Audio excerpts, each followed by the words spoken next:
Alhamdulillah, wa salatu wa salam ala rasulillahi sallallahu alayhi wa sallam.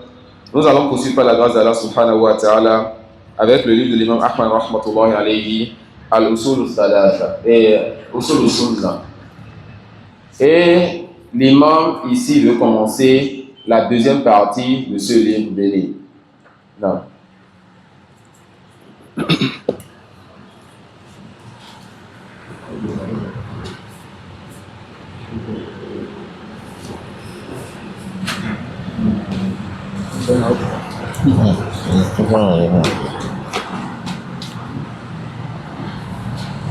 ومن السنة اللازمة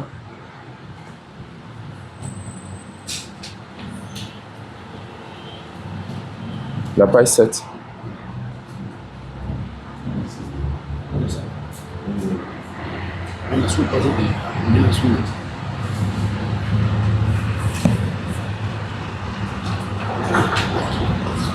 Quand on étudie un livre et qu'on s'arrête quelque part, qu'est-ce qu'on fait? Lorsque vous vous êtes arrêté, bon, comme il y a le tableau, je peux me permettre?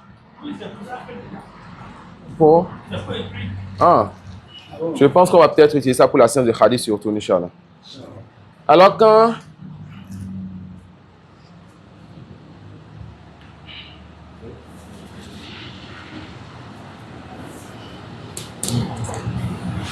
Passez-moi le noir, Inch'Allah. Quand vous avez fini, n'est-ce pas, le cours d'aujourd'hui, vous allez écrire, voici votre cahier. D'accord? Vous allez arrêter avec l'oustaz ici, sur cette ligne-là. Vous allez écrire 3 lettres, tout simplement dans la hashia. La hashia, c'est quoi? C'est le côté de votre livre-là. L'espace qu'on vous l'aide ici. Vous allez écrire les 3 lettres suivantes. Le ba, le lam et le roim. Ba, la, ra. C'est-à-dire, c'est là que vous êtes arrêté. D'accord? Donc, quand vous étudiez un livre, là, vous arrêtez quelque part, vous écrivez le ba, la, ra comme ça. Une fois que vous venez, vous savez où est-ce que vous allez continuer. Même si votre cheikh, lui, il reprend derrière ou devant, vous pouvez corriger cheikh. Non, cheikh, on avait déjà lu ceci. Non, on n'a pas encore lu ceci. Pourquoi? Parce que vous avez marqué le ba, la, ra. Non. Jazakallah khairan. ومن السنة اللازمة التي من ترك منها خصلة لم يقبلها ويؤمن بها لم يكن من أهلها. Non. L'auteur, rahimahullah ta'ala, il veut commencer la deuxième partie de son livre. Et il commence en disant Mina sunnati al-lazimati allati man taraka minha khaslatan lam yaqbalha wa yu'min biha lam yakun min ahliha. Al-khaslatu al-asl. Ce qui est voulu par al-khasla ici, c'est la base, c'est le fondement. Donc, faire partie donc des sunan, et quand on dit des sunan, des croyances, quand on a déjà dit au début, le mot sunan a plusieurs sens, mais dans notre livre, si on veut parler de la croyance, donc faire partie donc des croyances importantes, que quand quelqu'un délaisse un de ses fondements ou bien une de ses bases, ne croit donc pas en cela, cette personne ne fait pas partie des gens de la sunna. Donc ici, l'imam Ahmad rahmatullahi alayhi veut vous enseigner des fondements de la sunna. Celui qui délaisse un seul de ces fondements, cette personne ne fait pas partie des gens de la sunna. Et il y a beaucoup de leçons à tirer de cette phrase qu'il a dit, rahimahullah ta'ala. Parmi de ces leçons, le fait de savoir que la sunna a des fondements. Donc la croyance islamique a des fondements. Et celui qui délaisse un seul de ces fondements ne fait pas partie des gens de la sunna. Parmi donc les leçons importantes de cette phrase, une réfutation à une croyance et à un manhaj égaré qu'on appelle al-muwazanat. C'est quoi le manhaj de muwazanat? C'est le fait de te dire, tu ne vas pas faire sortir la personne pour une erreur. Regarde donc le grand nombre de biens que la personne fait. Regarde quoi? Le grand nombre de biens que la personne fait. Nous disons, la croyance et la sunna a des piliers, a des fondations, a des fondements. Le fait qu'un seul pilier tombe, tout tombe. Et on ne regarde pas le grand nombre de fondements que la personne a acceptés. La personne délaisse un seul fondement, elle ne fait pas partie des gens de la sunna. Et les savants donnent en exemple la prière. Celui donc qui prie et qui délaisse la Fatiha, qui est un des piliers de la prière, sa prière est quoi? Nulle. La prière n'a pas de valeur. C'est comme ça donc ici aussi. Celui donc qui dit, je crois à tous les messagers, sauf Isa. On dit quoi? Tu n'as cru en aucun messager. Ta croyance, elle est erronée. Celui qui dit, moi je crois au Coran du début jusqu'à la fin, sauf une seule lettre dans toutes les lettres du Coran. On dit quoi? Toi, tu viens de délaisser la croyance authentique du Coran. Alors, fait partie des fondements donc, à savoir qu'un seul fondement, car cette phrase c'est déjà un fondement que l'auteur nous donne. La personne sort de la sunna pour un seul fondement et on n'accepte pas que la personne rentre dans la sunna tant qu'elle a délaissé un seul fondement. Tu attestes donc de la salafiyya de quelqu'un et que la personne est sur la sunna quand tu vois que cette personne, elle a réuni les fondements des gens de la sunna. Toi, non, tu as besoin donc d'apprendre alors les fondements des gens de la sunna. D'accord? Donc il dit wa min as-sunnati allazimati allati man taraka minha khoslatan lam yaqbalha wa yu'min biha lam yakun min ahliha. Fait donc partie des fondements importants de la croyance que celui-là qui délaisse un seul des fondements de cette croyance-là ne croit pas en cela, cette personne ne fait pas partie de ces gens. Et là, il veut citer les fondements, il va citer rahimahullah ta'ala 33 fondements. اقرأ الأول كاملا إن شاء الله. الأصل الأول الإيمان بالقدر خيره وشره والتصديق بالأحاديث فيه والإيمان بها لا يقال لما ولا كيف إنما هو التصديق والإيمان بها كاملا. الأصل الأول كاملا إن شاء الله.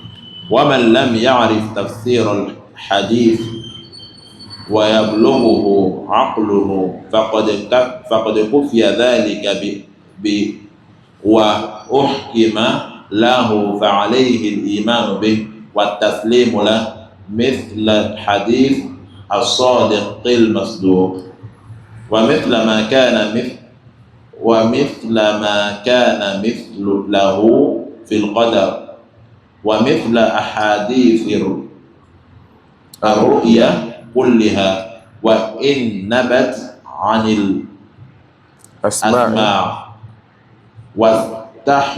واستوحش منها المستمع وإنما عليه الإيمان بها وألا يرد منها حرفا واحدا وغيرها من الأحاديث المكثورات عن الثقات وألا يخاصم أحدا ولا يناظره ولا يتعلم الجدال فإن الكلام في القدر والرؤيا والقرآن وغيرها من السنن مكروه ومنهي عنه ولا يكون صاحبه إن أصاب بكلامه السنة من أهل السنة حتى يدع الجدال ويؤمن بالآثار. نعم.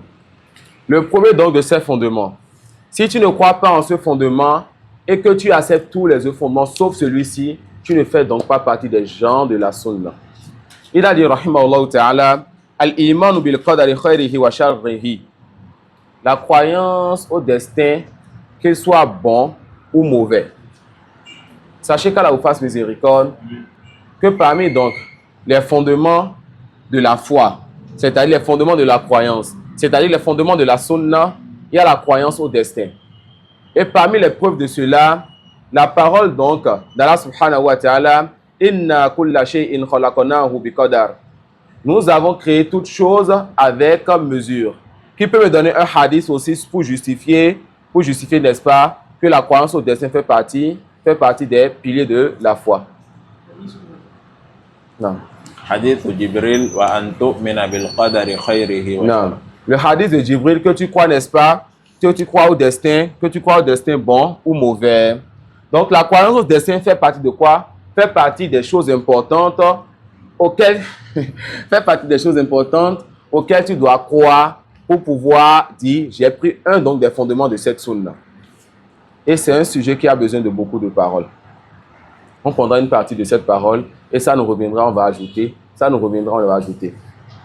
D'abord, le destin, c'est un sujet qui est délicat. Et le prophète sallallahu alayhi wa sallam a interdit à ses compagnons de débattre ou de parler du destin. Mais attention, de parler de ce sur quoi il n'y a pas de preuve dans le destin. Le destin, c'est un sujet qui augmente la foi. Quand tu prends ça avec pincelle, quand tu prends ça avec ses règles. Alors, quelques règles importantes que tu dois savoir ici, et sans doute la plus importante, c'est que tu saches qu'Allah n'est injuste envers personne. Sans doute la règle la plus importante que le musulman doit avoir devant lui quand il étudie le chapitre du destin, c'est qu'il sache qu'Allah subhanahu wa ta'ala n'est injuste envers personne. Ensuite, que tu saches, comme l'a dit certains salaf, annal qadar sirrullahi fi khalqihi, que le destin, c'est le secret d'Allah dans sa création. Ce qu'Allah t'a dévoilé de sa part, de la part du destin, prends cela. Et ce qui t'a caché, ne cherche donc pas à connaître le secret d'Allah qui t'a caché. Tu ne peux pas. Le destin, c'est quoi? Le secret d'Allah dans sa création. Ce qu'il t'a dévoilé, prends cela et accepte cela. Ce qu'il t'a caché, ne te complique pas la tâche. Et ce qu'il faut aussi savoir, c'est que Al-Qadaru Qudratullah. Le destin, cela renferme la capacité d'Allah subhanahu wa ta'ala. Wallahu ala kulli shay'in qadir. Allah subhanahu wa ta'ala, il est capable de tout. Toutes choses sans exception. Voilà pourquoi les savants ils disent Al-Qudratu Shamila Wal-Iradatu Nafiza. Les savants disent que la capacité d'Allah, ça englobe toutes choses. Et que la volonté d'Allah s'applique, n'est-ce pas, quand il veut. Quand Allah veut quelque chose, il applique cette chose. Et sa capacité englobe toutes choses. Notre Cheikh Moustapha Hafizullah, ça c'est une habitude pour lui. C'est souvent de donner les mérites de quelque chose et le pourquoi de quelque chose et les avantages de quelque chose. En nous expliquant donc ce livre, Usul Sunnah Hafizullah Ta'ala, il dit Fawaidul Iman bil Qadar.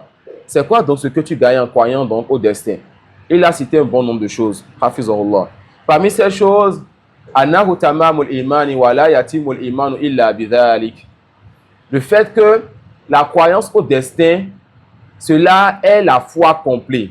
Et que tu ne pourras pas compléter ta foi jusqu'à ce que tu crois au destin. Tu ne pourras pas compléter ta foi jusqu'à ce que tu crois au destin. Parmi les choses qu'il a citées, Annahu min tamamil imani bi rububiyya. Que cela fait partie du fait d'avoir la foi complète en la Seigneurie d'Allah. Car le destin, c'est un chapitre qui revient encore au chapitre de Tawhid Rububiyya, qui revient encore à la Seigneurie d'Allah. Car le destin, c'est quoi? Ça va finir par la création. Et la création, c'est l'une des bases des actions d'Allah subhanahu wa ta'ala. Donc, la croyance au destin, c'est une croyance complète en la Seigneurie d'Allah, aux actions d'Allah subhanahu wa ta'ala. Parmi les choses, n'est-ce pas, qu'il a citées, il dit Anna al-insana ya'lamu qadra nafsihi wa la yaftakhiru bi ibadatihi.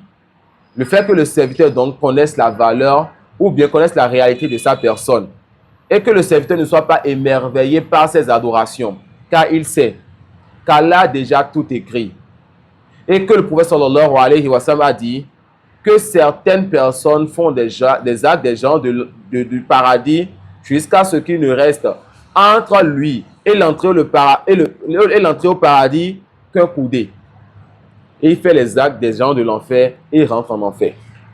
C'est venu dans une version que cette personne fait les actes des gens du paradis devant les gens.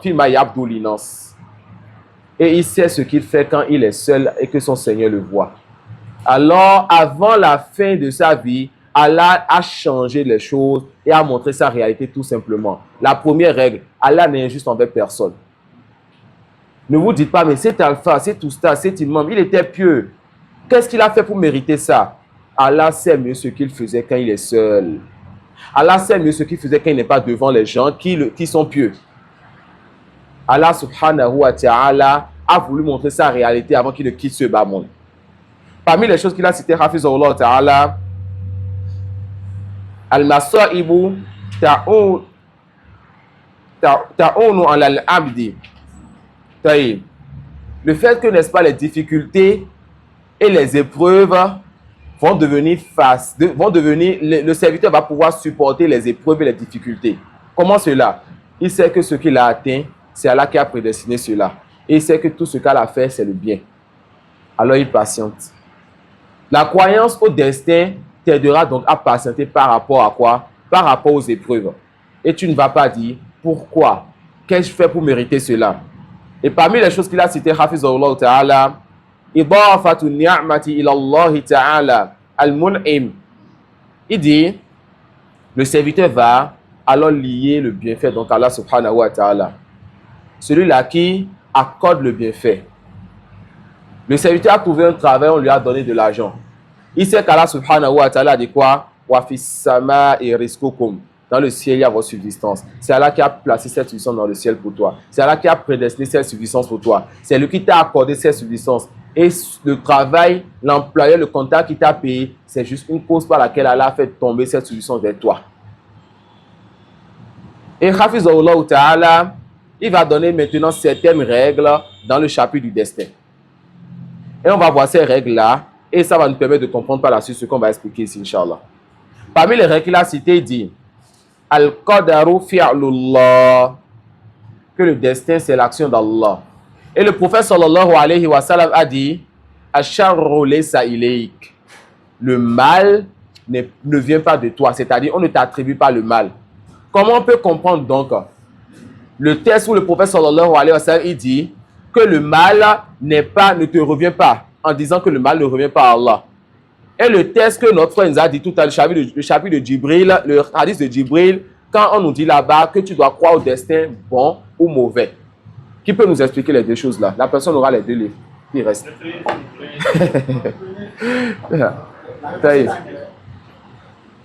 Le prophète sallallahu alayhi wa sallam dit quoi? Asharru laysa ilayk. On ne t'attribue pas le mal. D'accord?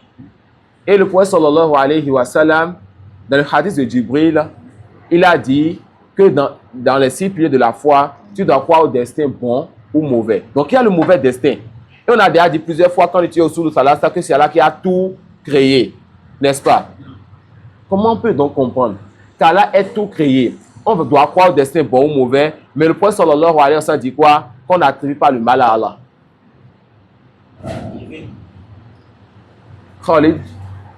On n'attribue pas le mal à Allah parce qu'il fait beaucoup de faire bon. Ça bon pour nous reformer. Et comment on va comprendre le fait que est-ce que Allah crée le mal? Non, complète. Est-ce que Allah crée le mal? Non. Tu as perdu les livres. Je vais répondre directement, Inch'Allah. Non. Allah subhanahu wa ta'ala, c'est lui qui a tout créé. C'est lui qui a créé le bien, c'est lui qui a créé le mal. Mais le prophète sallallahu alayhi wa sallam dit quoi? Que le mal, on ne l'attribue pas à Allah. Parce que nous faisons la différence entre les actions d'Allah et la création d'Allah. Est-ce qu'il y a une différence entre les deux? Lorsqu'on voyait à Rububiya, on avait que faire partie donc de le Rububiya, c'est quoi? Les actions d'Allah. Et l'une des actions principales, c'était quoi? La création. Maintenant, est-ce qu'il y a une différence entre les actions d'Allah et la création? Non. Dans le chapitre du destin, il y a une différence. C'est quoi cette différence? L'action d'Allah, c'est quoi? Allah subhanahu wa ta'ala, son action, c'est le fait qu'il est sur toute chose, il est écrit toute chose, il est voulu, et pour une sagesse donnée, il a créé. Le regroupement de tout cela, on appelle ça quoi? Al-Qadar. Allah, c'est lui qui a prédestiné ce qui s'est passé. C'est lui qui a créé ce qui s'est passé. On est là subitement et on entend, n'est-ce pas, qu'il y a eu un choc là, Waliya Zubila. Ce choc qui s'est passé, c'est un bien ou c'est un mal? C'est un mal. Est-ce que c'est Allah qui a créé ça? La réponse oui. Est-ce que c'est Allah qui a prédestiné ça? La réponse oui. Mais est-ce que c'est Allah qui a fait ça? La réponse non. Ça y est. Faites attention. Faites attention. Quand c'est le mal, on n'attribue pas le mal à Allah. Le prophète interdit cela. Allah, ce que lui a fait, ce n'est pas ce que vous avez vu là. On peut aller plus loin. Lors du choc, il y avait Ahmad, un musulman, qui voulait aller, n'est-ce pas, rencontrer une fille à Porto pour faire la fornication ou alliance au Billah. Mohamed, son ami, lui a interdit cela, il n'a pas accepté. Après le choc, il a perdu son pied, mais il a vécu. À l'hôpital, Mohamed est venu avec ses amis et ils se sont bien occupés de lui. Ils lui ont fait des rappels, etc. Et son cœur s'est ouvert. Il a regretté sa vie passée. Il s'est repenti. Mais il n'a pas pu survivre. Il est mort dans cet état. Il est mort avec une taouba qui a effacé tous ses péchés passés. Et c'est fait partie de ceux qui vont entrer au paradis sans jugement ni châtiment. Est-ce que son accident était, n'est-ce pas, pour lui un mal? La réponse, non. Donc, la finalité, la sagesse qu'on a compris maintenant de cette action-là, quand on va ajouter ça à ce qui s'est passé, on dira l'action d'Allah est un bien. Ce qu'Allah a fait est un bien. Allah a créé cette action-là. Il a créé l'événement qu'on a vu. Mais le mal qu'on a vu, oui, il a créé ça. Mais là, avec la sagesse, c'est-à-dire la sagesse va te montrer la finalité. Donc, la finalité, c'est ça qui te montre l'action d'Allah. Ce qu'il a fait, c'est un bien. Vous avez compris ça? Est-ce que l'accident est un mal? La réponse, oui. Est-ce qu'Allah a créé ça? La réponse, oui. Mais est-ce qu'Allah a fait le mal? La réponse, non. Ça peut aller. Maintenant, quand tu vas ajouter maintenant la sagesse à tout ceci, tu verras que ce qu'Allah a fait, c'est bien. On a compris ça? Un exemple très simple. Moi, en Égypte, j'habite au 7e étage. D'accord? Je suppose que, mais donnons l'exemple de quelqu'un qui habite au 1er étage. C'est plus simple, sinon certains gens, vous allez m'insulter. Quelqu'un qui habite au 1er étage. Le voisin d'Avas entend du bruit, vient au balcon et voit que la vitre du balcon de son voisin est cassée. Il n'a rien compris. Et il voit le voisin subitement qui prend son enfant de 3 ans et qui jette son enfant par la fenêtre depuis le 1er étage. L'enfant tombe et se casse les pieds. C'est un mal? La réponse, oui. Le voisin aussi se jette et tombe. C'est une grande personne. Il est déshydraté, mais il ne s'est pas blessé. Il a voulu se suicider. Peut-être la voisine va dire, mais le voisin d'en face va dire. Quelques instants plus tard, boum, il avait fui de gaz, ça s'est explosé. Après avoir compris la sagesse, la blessure de l'enfant et du père, ce que le père a fait, c'était un mal ou un bien? La sagesse dans le chapitre du destin, c'est très important. Maintenant, retenez une règle. On ne peut pas connaître la sagesse dans tout ce qu'Allah décrète. Il a caché la sagesse dans beaucoup de choses par épreuve pour nous. Il veut de nous qu'on soit des musulmans, qu'on croit, qu'on se soumette et qu'on patiente. D'accord? Qu'on croit, qu'on se soumette et qu'on patiente. Et des exemples comme ça sont pleins. Des exemples comme ça sont pleins. Des gens qui étaient la mécréance pour l'islam après qu'il n'y ait plus de moyens et que tout soit devenu difficile. Des gens, n'est-ce pas, se sont repentis à cause de malheurs qui les ont touchés. Et il se peut que celui-là qui a eu le choc, ce Ahmad, qui a eu ce choc-là, il ne s'est pas repenti, il est mort sur le champ. Avec, n'est-ce pas, le fait de vouloir aller faire ce péché, il est mort dans un mauvais état. Il va rentrer en enfer avant de rentrer peut-être au paradis. Il va peut-être rentrer en enfer avant de rentrer au paradis. Mais dans ce cas, est-ce que cet accident lui aura été un bien? À lui, non. Mais Ahmad a 2 amis, Zayd et Amr. C'est Ahmad souvent qui tire Zayd et Amr pour aller en boîte de nuit, pour aller voir les filles, etc. Mais quand lui il est parti, les autres ont regretté, etc. Et comme le capitaine n'est plus là, ils ont commencé à se ranger. Les parents les ont un peu serrés. Ils ont commencé par aller à la mosquée et leur vie s'est améliorée. Ils ont grandi, ils ont eu des enfants, de bons musulmans. Ils sont morts tard, dans une meilleure situation. La mort de Ahmad, dans cet état, ça aurait été un bien pour Zayd et Amr. Allah qui a créé Ahmad, c'est que Ahmad n'allait plus revenir, même s'il vivait 1000 ans. Il allait toujours rester un pervers qui va vouloir toujours tirer Zayd et Amr dans le mal. Allah a fait quoi? Il a voulu le bien pour les autres en éliminant celui-ci, car il connaît ce qui est dans son cœur et sait qu'il n'allait plus revenir. Les exemples dans ce chapitre sont multiples. Ce qu'on demande de nous, c'est quoi? De savoir qu'Allah subhanahu wa ta'ala, dans tout ce qu'il fait, il y a une sagesse. Quand le malheur t'atteint, patiente. Si tu vois la sagesse, loue ton Seigneur. Si tu ne vois pas, patiente et dis que ce qui m'a touché vient d'Allah. Et Allah subhanahu wa ta'ala ne fait pas de mal. Allah n'est juste envers personne. Ça peut aller? Ça peut aller? Oui. Non. La Allah a caché la sagesse pour nous. Allah subhanahu wa ta'ala, il a caché la sagesse dans beaucoup de ces choses. Et cela, c'est pour nous éprouver. D'accord? Celui qui a créé, n'est-ce pas, la vie et la mort. La porte d'entrée dans ce bas monde, la porte de sortie. D'accord? Donc celui qui a créé ce bas monde afin de vous mettre à l'épreuve. Pour ça, qui d'entre vous œuvre le mieux. Quand il va vous éprouver, donc, est-ce que vous allez patienter? Quand il vous accordera le bien, est-ce que vous serez reconnaissant? Ce chapitre, c'est un chapitre qui augmente la foi quand on prend ça avec les règles qu'il nous faut. D'accord? Donc le cheikh continue en disant, Hafizullah ta'ala. Non. Non, t'as fait d'autre. Le bien qui vous atteint, Non. mauvais d'Allah, et tout mal, nous-mêmes de ce que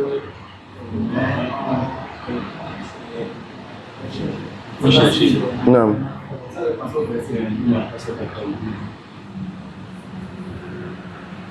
On a deux versets dans ce sens. Un verset qui montre que tout le bien qui nous atteint, ça vient de qui? Ça vient de nous. Un autre verset qui montre que ça vient d'Allah. Retenez alors une règle. Quand vous voyez dans les tests une affirmation sur la même chose, sachez que ce qui est affirmé, ce n'est pas ce qui est infirmé. Retenez cela comme règle d'abord. Ça vous fera repousser beaucoup d'ambiguïté, Inch'Allah. Tout malheur qui nous atteint, c'est ce qui vient de nous, c'est-à-dire ce que nos mains ont fait. Nos mains ont fait et Allah nous accorde ce qu'on mérite en fonction de cela. Et tout malheur qui nous vient, ça vient d'Allah. Ça va réfuter des Mu'tazila qui disent quoi? Qu'Allah ne crée pas le mal, mais que c'est nous-mêmes qui créons le mal. Ils ont alors donné beaucoup de créatures sur terre. Ils ont alors donné beaucoup de créateurs sur terre. Alors l'autre verset va vouloir tout simplement que c'est Allah qui crée le mal. D'accord? Que c'est Allah qui a prédestiné ce qui vous a atteint. Mais cela vous a atteint parce que vous l'avez voulu. Vous savez pourquoi?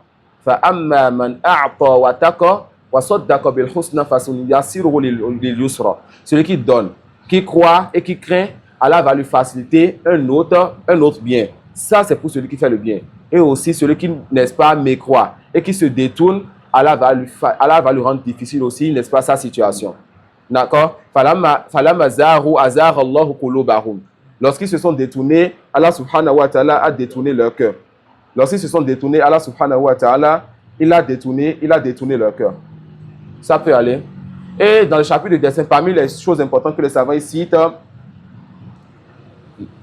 comment comprendre la guidance et l'égarement. C'est Allah qui guide et celui qui égare. Il guide celui qui mérite la guidance, il égare celui qui mérite l'égarement. Et avec la sagesse, vous avez un peu compris avec les histoires de tout à l'heure.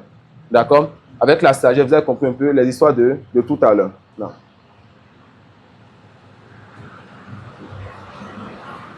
Donc l'auteur dit Al-Imanu bil qadari khayrihi wa sharrihi. Et parmi les choses aussi qui nous montrent la réalité de ceci, vous allez voir un peu comment Allah subhanahu wa ta'ala il va montrer le comportement des djinns dans le Coran. Quand il dit Wa anna la nadri asharrun urida. Quand les djinns ont parlé du mal, ils n'ont pas dit Asharrun arada rabbuhum bihim. Non. Il a dit urida. Mais quand il a parlé du bien, il a dit quoi? Arada. Il a dit que c'est Allah qui a voulu. Pourquoi? Parce que fait partie du bon comportement le fait de ne pas lier le mal à Allah. Donc nous ne savons pas si c'est un mal qu'on veut. On veut pour ceux qui sont sur terre, pas les djinns. C'est Allah subhanahu wa ta'ala qui a prédestiné le mal. Mais les djinns ne veulent pas dire, on ne sait pas si c'est Allah qui le veut le mal. Juste pas bon comportement. Allah, c'est lui qui crée le bien, c'est lui qui crée le mal. Mais il ne fait pas le mal. Vous avez compris maintenant pourquoi on dit qu'il crée le mal mais il ne fait pas le mal?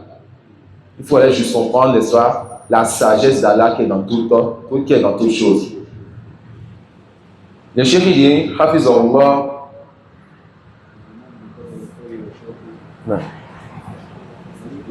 Certaines règles, n'est-ce pas, dans le chapitre du destin. Que le destin, c'est l'action d'Allah. Et ça, on a déjà vu que le destin, c'est le secret d'Allah qu'il a caché. Et il dit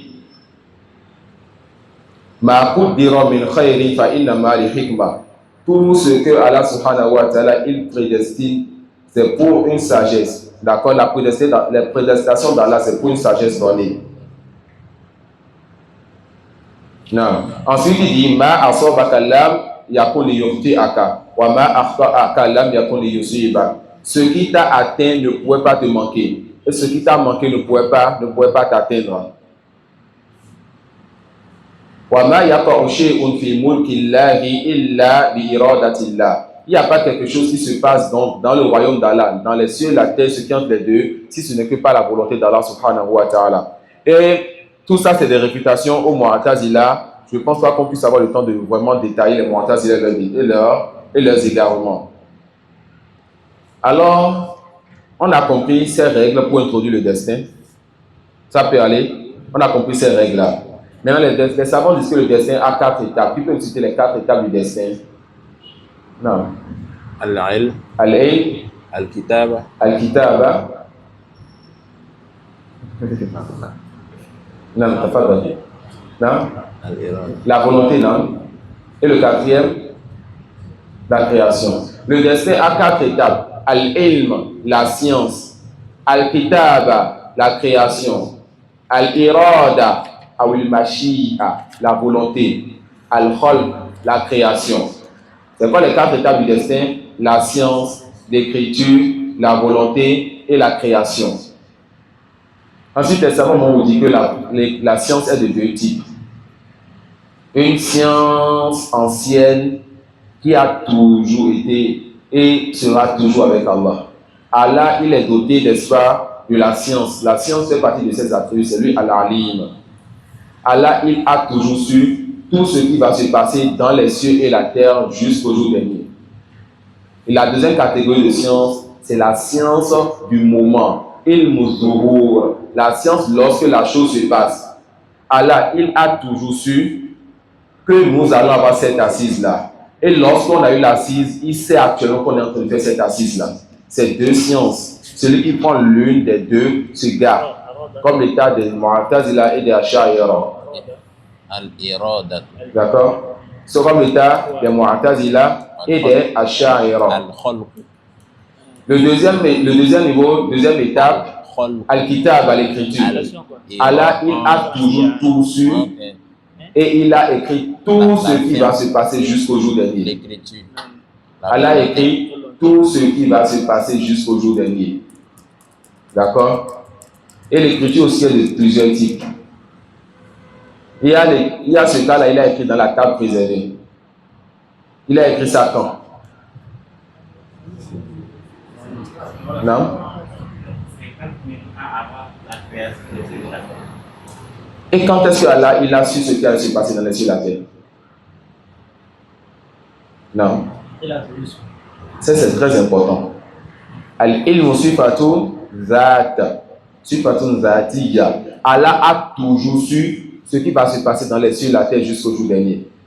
Mais il a écrit cela quand? 50 000 ans avant de créer les cieux et la terre. D'accord? Et il y a l'écriture, n'est-ce pas? L'écriture annuelle. C'est l'écriture qui se passe les Laylatul Qadr. Il y a l'écriture lorsqu'on est dans le ventre de notre mère. On va écrire combien de temps tu vas vivre, quelle action tu vas faire, est-ce que tu seras heureux ou malheureux, c'est-à-dire tu feras partie des gens du paradis ou de l'enfer. Ça peut aller.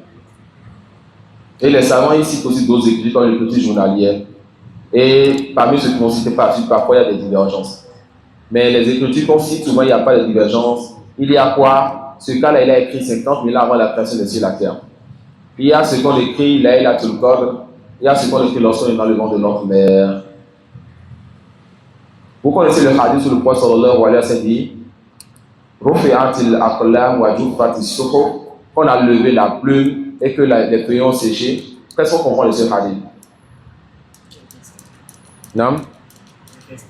Oui, on comprend quoi de ce hadith? Que la plume a été levée, non? Ça veut dire qu'après, il y aura plus rien qui sera réfléchi. Il n'y aura plus de changement, n'est-ce pas? Alors que dit donc du hadith du prophète sallallahu alayhi wa sallam que celui qui lit les liens de parenté, on va, n'est-ce pas, lui accorder la longévité. Comment comprendre alors ça? Le hadith est très authentique. Le hadith est authentique. Ça, c'est une explication. C'est une explication que les savants donnent. Il y a une autre explication qui m'intéresse ici, non? déjà dit que cette personne avait oui, les liens de parenté. Non. Et qu'il allait monter ça. Non, Jazakallah khairan. Allah a écrit quoi? Que cette personne allait lier les liens de parenté, il allait augmenter cela. Comment cela? 50 000 ans avant de créer les cieux et la terre, Allah a écrit que Zayd va mourir à l'âge de 60 ans. Et quand il envoie son ange pour écrire, lorsque l'enfant a eu 4 mois ou 4 mois 10 jours, il demande à l'ange va écrire quoi? Que Zayd va mourir à l'âge de 45 ans. Ça peut aller? Allah seul connaît l'invisible. Il a dévoilé une partie de sa science à cet ange, mais pas tout. Mais il a écrit dans la table préservée là-bas que nous allons prédestiner 40 ans à Zayd. Mais à un moment donné de sa vie, il va être bienfaisant avec ses parents, les liens de parenté. On va lui ajouter 15 ans. Il va mourir à l'âge de 60 ans. Tout détail est écrit 50 000 avant la création des cieux et la terre. Zayd a fait quoi? Il a alors loué les liens de parenté, il était bienfaisant avec ses parents. Il va vivre jusqu'à 60 ans. Donc, le texte dit que la plume a été levée et qu'il y aura plus de changement. C'est pas à rapport à ce qui a été écrit 50 000 ans avant les cieux et la terre. Mais ce qui est dans les mains des anges, comme ce qu'on écrit quand on est dans le ventre de l'autre père, les savants disent que ça peut changer. On a compris le genre entre les deux textes. Donc, le destin a des étapes. La science, l'écriture, la volonté. La volonté est de deux types. Et en arabe, on appelle ça al-irada. Quand on veut dire que c'est de deux types. La première catégorie, al-mashi'a. C'est ce qu'on appelle la volonté universelle. Al-iradatul kawniyya. Al-iradatu en arabe. On appelle ça volonté de façon générale en français. C'est de deux types. La première catégorie, al-mashi'a, ou bien al-iradatul kawniyya. Ça, c'est quoi? Ça, c'est tout ce qu'Allah veut et qui se réalise. Lorsque quelqu'un se lève, porte un vêtement blanc et qu'il se met une ceinture et va à l'église, je suis un prêtre. Est-ce que c'est Allah qui veut que celui-là soit prêtre? Pierre qui est dans l'église à côté, est-ce que c'est Allah qui veut que Pierre soit un prêtre? La réponse est oui. La volonté universelle. Tout ce qui se passe, Allah il veut ça. Et quand quelqu'un me dira non, Allah ne peut pas vouloir la mécréance de cette personne, on demandera donc qui a voulu et Allah voulu. C'est comme si tu me dis qu'il y a là-bas quelqu'un qui a voulu que cette personne soit mécréante. Allah, lui, n'a pas voulu que la personne soit mécréante. Et alors, la volonté de la première personne a pris le dessus sur la volonté d'Allah. Allah, c'est lui, Al-Aziz, Al-Wahid, Al-Qahar. Personne ne prend le dessus sur lui. Donc, c'est lui qui a voulu cela pour cette personne. Ça ne nous dérange plus maintenant dans cette assise, car on sait qu'il y a une sagesse derrière chaque chose. D'accord? Il y a une sagesse derrière chaque chose. Il y a des gens, s'ils vivaient ils étaient nés musulmans et grandissaient en tant que musulmans, ils allaient peut-être finir non musulmans ou pervers. Il y a des gens, ils ont vécu non musulmans, pervers, et peut-être c'est après 30 ans, 40 ans, ils se sont convertis, ils ont mieux leur situation, ils sont dans la bonne situation. Vous ne savez pas, Allah il sait. Donc la volonté universelle, c'est quoi? Tout ce qui se réalise comme bien et mal, Allah il veut ça. Pour une sagesse, une grande sagesse qui est derrière, s'il y a une sagesse qui est derrière cela. La deuxième catégorie de volonté, c'est quoi? Al-iradatu shar'iyya, la volonté universelle. Et ça a le sens de l'amour. C'est tout ce qu'Allah aime. Est-ce qu'Allah aime qu'on fasse la prière? Oui. Donc il veut cela. Est-ce qu'Allah aime, n'est-ce pas, qu'on soit musulman? Oui. Ça rentre dans sa volonté législative. Donc la volonté législative, c'est tout ce qu'Allah aime. Mais est-ce que tout ce qu'Allah aime se réalise? La réponse, non. Allah aime qu'on soit croyant, mais est-ce que tout le monde est croyant? Non. Allah aime qu'on fasse la prière, mais est-ce que tout le monde fait la prière? Non. On a compris ça? Donc la volonté est de deux types, universelle et législative. Et la volonté qui nous concerne ici, c'est la volonté universelle.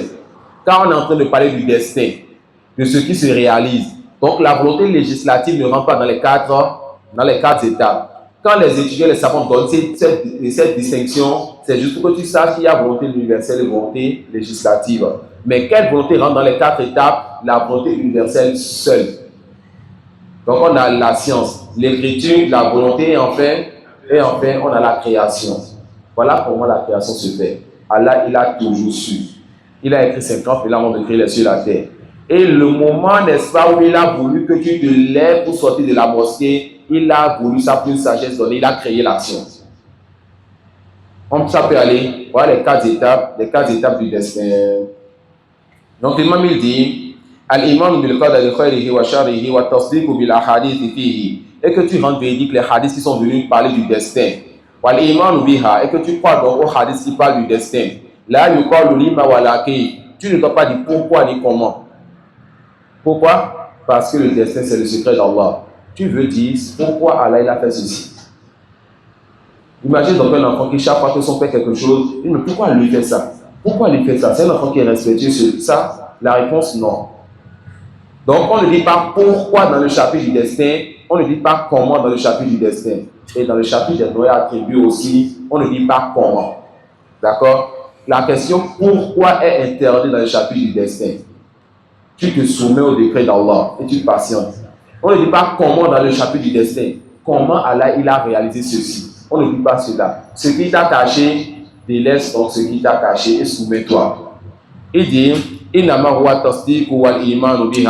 tout ce qu'on te demande, c'est de rendre véridique et de croire donc, n'est-ce pas, de croire au destin. وَمَنْ لَمْ يَعْرِفْ تَفْسِيرَ الْحَدِيثِ وَيَبْلُغُهُ عَقْلُهُ فَقَدْ كُفِيَ ذَلِكَ وَأُحْكِمَ لَهُ.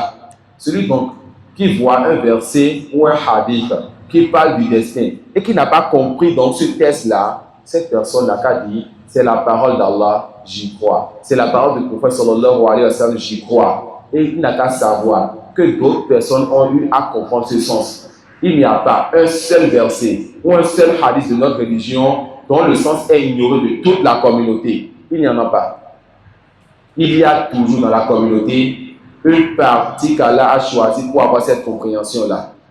Donc quand tu ignores le sens d'un verset ou d'un hadith sur ce chapitre et les chapitres qui sont semblables, tu dis c'est la parole d'Allah, c'est la parole du prophète sallallahu alayhi wa sallam, et tu fais quoi? Tu te soumets donc à cela.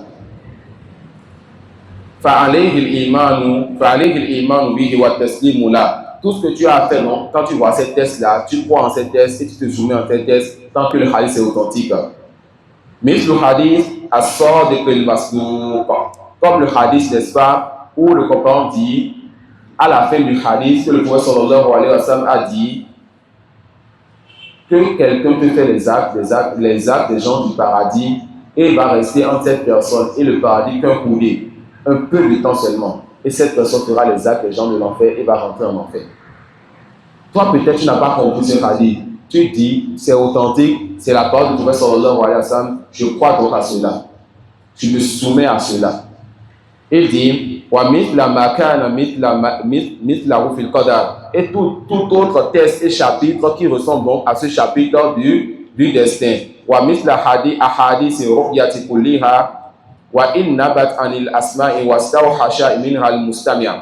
Et semblable à cela, les hadiths qui te disent que tu verras ton Seigneur avec tes yeux. Et le détail de la question de est-ce qu'on voit Allah, c'est avec ses yeux. Est-ce qu'on le verra? Est-ce que quelqu'un ne l'a jamais vu? Ça viendra par la suite dans le livre, Inch'Allah, on ne va pas se précipiter. Donc ce type de test, quand ça te vient, tu crois, tu te soumets. Même si en entendant cela, ça sonne un peu lourd dans tes oreilles. D'accord? Ça sonne un peu lourd dans tes oreilles.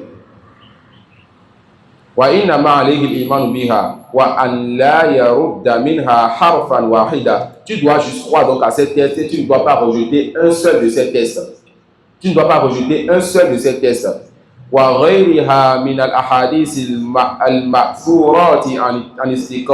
Et autre que cela, comme tests et preuves qui sont venus authentiquement, qui sont rapportés authentiquement des savants et des grands savants de hadith.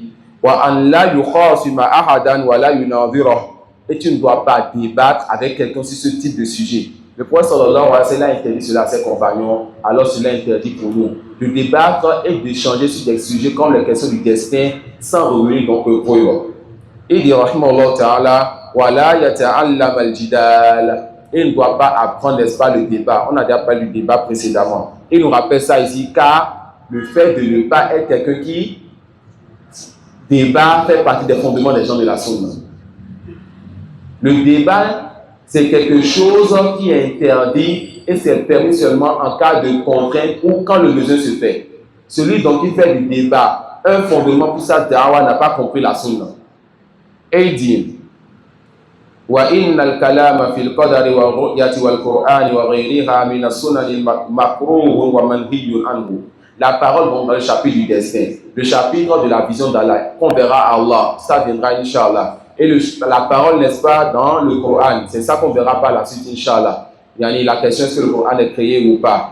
Et autre que ces chapitres, parmi les sujets importants de croyance, il dit que c'est des choses qui sont macro. Et la parole macro ici, on n'est pas dans Arsol Mukhtasarot, on n'est pas dans un livre de jurisprudence, on est dans un livre de croyance ici. Et le macro ici, c'est ce qu'Allah déteste. Donc le fait de parler dans le chapitre du destin, le fait de parler, n'est-ce pas, sur les textes qui disent on va voir Allah, le fait, n'est-ce pas, de parler sur le Coran sans science ou de débattre dedans, Allah déteste cela. Et c'est interdit. La yakunu sahibuha wa in asaba bi kalamihi sunnata min ahli sunnah hatta yada al-jidal. Celui qui donc débat sur ces sujets importants, même s'il est dans une bonne position, qui est sur la vérité, cette personne ne sera donc pas des gens de la sunna jusqu'à ce qu'il délaisse le débat sur ces sujets. Et quand on dit débat ici, c'est le débat qui n'est pas basé sur les preuves. Ce n'est pas quand tu es sur la vérité, tu as compris la sunna, tu as compris ces questions-là, tu as les hadiths, et tu vas débattre avec un innovateur, avec la preuve et les fondements et la science, pour l'amener à croire en ce chapitre. Non.